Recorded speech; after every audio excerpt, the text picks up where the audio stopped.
పరిశ్రమని హైదరాబాదు నగరానికి తరలి రావడానికి వారు తీవ్రమైన కృషి చేసి, వారితో పాటు ఈనాడు రామోజీ ఫిలిం సిటీ హైదరాబాదులో ఏర్పాటు చేసిన రామోజీరావు గారు ఈ పరిశ్రమను శాశ్వతంగా హైదరాబాదు నగరంలో వేళ్ళూనుకునే విధంగా వారు తీవ్రమైన కృషి చేసిండ్రు.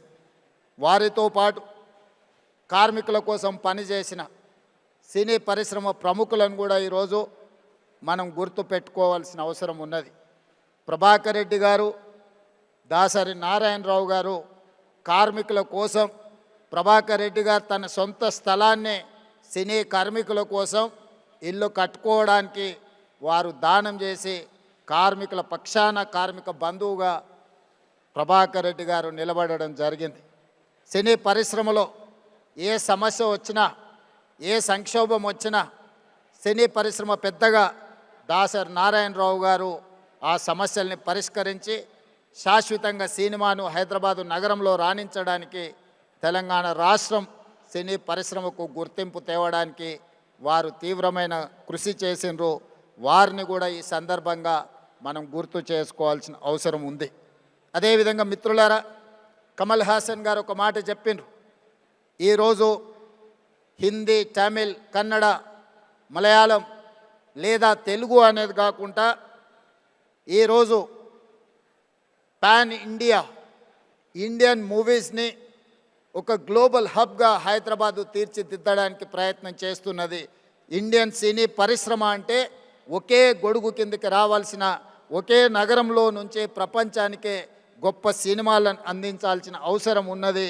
ఈనాడు బాహుబలి కావచ్చు, RRR మూవీ, కల్కి, పుష్ప ఇలాంటి సినిమాలు ఈరోజు జాతీయ స్థాయిలోనే సినిమా పరిశ్రమను ఒక పెద్ద ఇండస్ట్రీగా, కనక వర్షం కురిపించే పరిశ్రమగా ఈరోజు సినీ పరిశ్రమలో ఉండే పెద్దలందరూ ఈరోజు రాణించడానికి తీవ్రమైన కృషి చేసిండ్రు.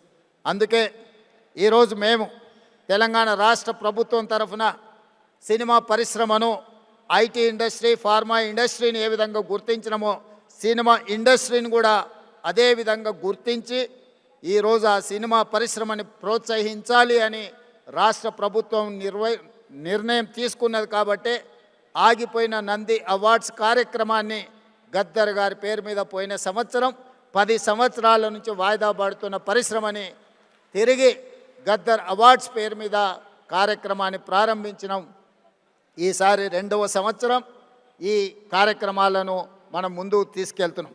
ఈ కార్యక్రమంలో ఖుష్బూ గారు లాంటి వాళ్ళు, జయసుధ గారు లాంటి వాళ్ళు వీళ్ళందరూ కూడా రావడం, ఈరోజు అవార్డ్స్ రిసీవ్ చేసుకున్న నాగ చైతన్య, రష్మిక వీళ్ళందరూ కూడా youngsters, they are upcoming stars, they are going to create history. వాళ్ళందరూ కూడా అవార్డ్స్ ఇవ్వడానికి సీనియర్స్ అందరూ కూడా ఇక్కడికి వచ్చి వాళ్ళని భుజం తట్టి ప్రోత్సహించినందుకు ఈరోజు వాళ్ళందరినీ కూడా తెలంగాణ రాష్ట్ర ప్రభుత్వం తరఫున నేను మనస్ఫూర్తిగా అభినందిస్తున్నా. నా వైపు నుంచి నేను ఒకే మాట చెప్పదలుచుకున్నా. As a Telangana chief minister, I have a responsibility, I have a accountability. I have to encourage my people. I have to identify talent. I have to give space to perform them. Ee roju Japan, Korea ilanti cinema industry, just because of their government, they have taken a policy decision. They have encouraged like anything. That is why today the industry, South Korea is leading film industry. అందుకే ఈరోజు తెలంగాణ రాష్ట్రం తరఫున cinema పరిశ్రమను ప్రోత్సహించి ఈరోజు Japan, Korea నుంచి US వరకు ఈరోజు మనం ఉండే ఇండస్ట్రీని హైదరాబాదు నగరానికి ఆహ్వానించి ఇక్కడి నుంచే ప్రోత్సహించాలి అని మా ప్రభుత్వం నిర్ణయం తీసుకున్నది. Black and white movie, techno colours, Eastman colour, 70mm, IMAX, Dolby, రీసెంట్గా హైదరాబాద్లో డాల్బీ థియేటర్స్ని కూడా మనం ఇండియాలో first IMAX theatre in Hyderabad. ఎన్నో రకాల సాంకేతికపరమైన అభివృద్ధిని హైదరాబాదు నగరము ఫిల్మ్ ఇండస్ట్రీకి అందించడం జరిగింది. అందుకే ఈరోజు ఈ మధ్యలోనే నెట్ఫ్లిక్స్ ఐలైన్ని ఈరోజు మనం ప్రారంభించుకున్నాం. నెట్ఫ్లిక్స్ హైదరాబాద్కి వచ్చింది, వాళ్ళ జీసీసీ సెంటర్ని ఇక్కడ ఓపెన్ చేసుకున్నారంటే హాలీవుడ్ హైదరాబాద్కు వచ్చినట్టే. సో ఈరోజు ప్రపంచ సినీ పరిశ్రమకు ఒకే ఒక నగరం, హైదరాబాద్ నగరం తెలంగాణ రాష్ట్ర ప్రభుత్వం గుర్తించి ఈరోజు ఈ పరిశ్రమను ప్రోత్సహించడానికి హైదరాబాద్ నగరాన్ని నుంచి అంతర్జాతీయ స్థాయిలో సినిమాలను ప్రోత్సహించి ఇక్కడ నిర్మాణం చేసుకోవడానికి అన్ని అనుమతులను ఇవ్వడానికి ఒక సింగిల్ విండో విధానాన్ని తెలంగాణ రాష్ట్ర ప్రభుత్వం తీసుకువస్తుంది. ఎవరైనా సినిమాలు ఇక్కడ నిర్మించాలనుకుంటే కథతో వస్తే రీల్స్తో బయటకు వెళ్ళడానికి ఈరోజు రామోజీ ఫిలిం సిటీ లాంటి సంస్థలు ఇక్కడ ఎన్నో అందుబాటులో ఉన్నాయి.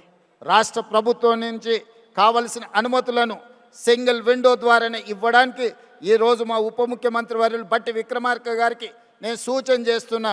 We have to create a platform where they can get all permissions in online. They need not to come to office, they need not to go pole to pillar, they need not to worry about their permissions for their shooting. So we have to create a platform. Technology is rising like anything.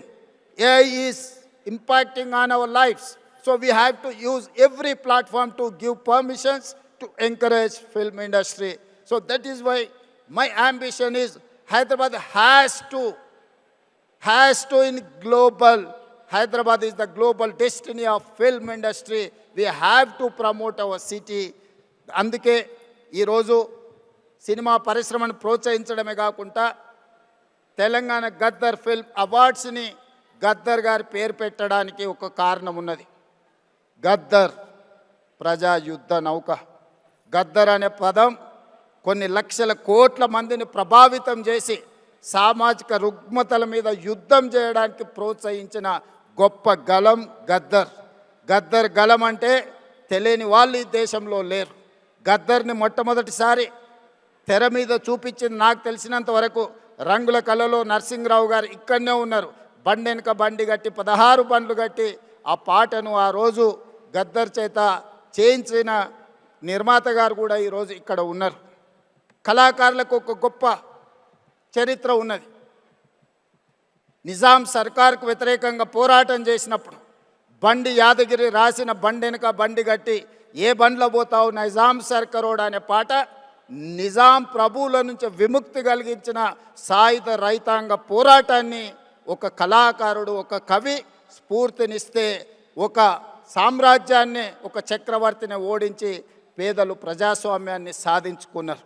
అదేవిధంగా గద్దర్ యొక్క ప్రభావితం మొదటి తెలంగాణ ఉద్యమం, మళ్ళీ తెలంగాణ ఉద్యమం, నక్సల్బరీ ఉద్యమం గద్దర్ గలంతో లక్షలాది మంది సమాజంలో ఉన్న సమస్యలను, సామాజిక రుగ్మతలను, సమాజంలో ఆధిపత్యాన్ని చెలాయిస్తున్న వాళ్ళను ఎదిరించే గొంతుకగా గద్దరు నిలబడ్డాడు. అందుకే గద్దర్ ఒక చైతన్యం, గద్దర్ ఒక స్ఫూర్తి. ఆ గద్దర్ స్ఫూర్తితోని సమాజంలో ఉన్న రుగ్మతలని, సామాజిక సమస్యల్ని పరిష్కరించుకోవడానికి ఒక ఆయుధమే సినిమా. సినిమా అత్యంత ప్రభావితమైన శక్తి, ఒక weapon. The most powerful weapon is movie, film. We can use that film to for reach any goal. అందుకే ఈరోజు ఈ ఫిల్మ్ అవార్డ్స్కి గద్దర్ గారి పేరు పెట్టి ఇది double edged weapon. We can use good, we can use bad. But Gaddar స్ఫూర్తితోని cine పరిశ్రమ ఒక సామాజిక బాధ్యతను గుర్తెరిగి సమాజంలో ఉండే సమస్యల మీద పోరాటానికి ఈ ఫిల్మ్ ఇండస్ట్రీ ఉపయోగపడాలి. సామాజిక సమస్యల్ని పరిష్కరించడానికి ఈ పరిశ్రమను వినియోగించుకోవాలని మా ప్రభుత్వము భావిస్తున్నది. అందుకే ఇక్కడున్న సినీ ప్రముఖులకు అందరికీ నా విజ్ఞప్తి, సమాజంలో ఉండే సమస్యల్ని, ప్రజలు ఎదుర్కొంటున్న సమస్యల్ని పరిష్కరించడానికి మనం సినిమా పరిశ్రమను, సినిమాలను మనం వినియోగించుకోవాల్సిన అవసరం ఉన్నది. అదేవిధంగా माधुरी जी, मैं एक बात साफ कहना चाहता हूँ, हॉलीवुड में आग लग गए, दुबई में आज बम गिर रहा है, मगर हैदराबाद में हम लोग सुकून से आज फिल्म अवार्ड्स प्रोग्राम हम बनाए. जिस दिन अपने जवान पाकिस्तान के खिलाफ ऑपरेशन सिंदूर जब लड़ रहे थे, तब I have hosted miss world competitions in Hyderabad. You have to understand, my Hyderabad, my Telangana is one of the safest place in the world. That is why I'm here to invite Hollywood, Tollywood, whatever you name it. My point is that this is one of the safest place in the earth. This is the talent place. We are going to create, we are going to give all opportunities in my city. My government is there to support film industry.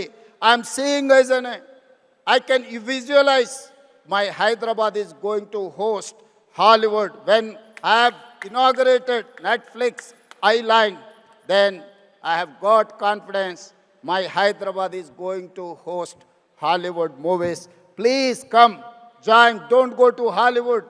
Don't go to Dubai. No, Dubai investments are coming to Hyderabad. So Dubai, all these years, our people are going Dubai and they are investing their investments.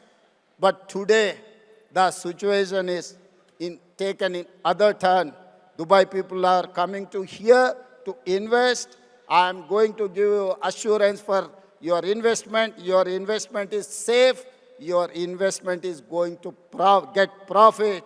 My government is giving that assurance. Thank you. Thank you, everyone.